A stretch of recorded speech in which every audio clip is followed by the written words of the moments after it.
I handle change orders in construction?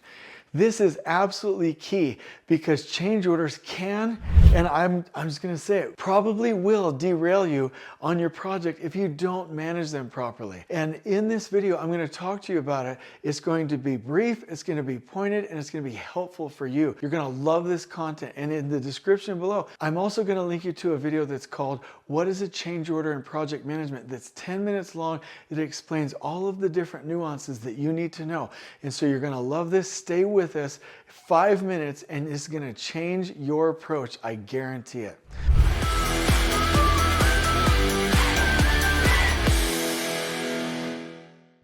Okay, so let's get right into it. Change orders. My biggest rules. Number one, we always project that out of possible contingency use. We do not go out and execute the work unless we have a financial authorization and it's projected and we've opened up a potential change order. Now, different companies have different ways of doing this from a management or an administrative standpoint, but definitely make sure you're not just going out and doing work willy-nilly.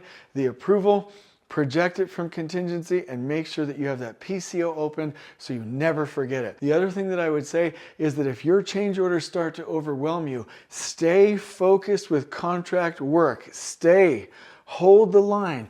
Imagine you're Russell Crowe in The Gladiator and he's like, hold the line, stay with me, right? You remember that scene where they're attacking Germania, right, in the opening scenes?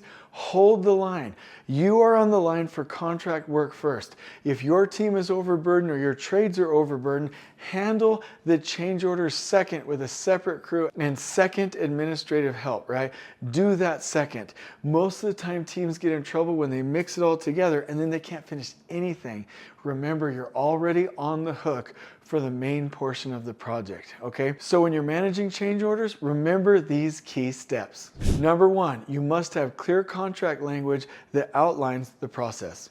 2, like I already said, document changes properly and don't move forward until you have a release and the documentation. 3, assess and estimate the impact. Make sure you have a rough order of magnitude, or if you can specify the exact amount and contract for it, do it.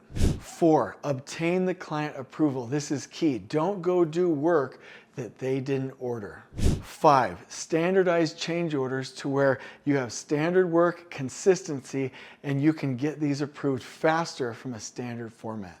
Number 6, track changes. Make sure that throughout you're keeping this up to date in your project management software, that budget totals are accurate, progress percentages are accurate, and that you know exactly what the detail is for the change order with the right backup. Number 7, try to control scope creep. Try to control the amount of change orders you have. Try to really streamline this process so that the project team is not inundated with administrative paperwork, but also that we have the right information and the right controls so that costs don't just get out of control. Number 8, keep all stakeholders current with the progress of change orders and mark them on your zone maps so that you know what is a change order area and what the progress is, and if you have the same rhythm and the same end date. Number 9, and this shouldn't be this far out in the actual cycle, but make sure that your trade partners are involved, that it's their numbers, that's their plan with you, and that this is a collaborative effort, not something you've shoved down their throat. 10, make sure that you have buffers and contingencies in change orders if you need. Number 11, avoid scope creep. Make sure that you understand clearly what the change order is for so that the costs do not get out of hand. And number 12, address disputes or arguments or disagreements early and reconcile them as a part of the change order process. But the bottom line is help the trade finish it strong, finish the work, reconcile it, close out the change order, issue payment, and do this all before the trade demobilizes, and you'll be on track for success.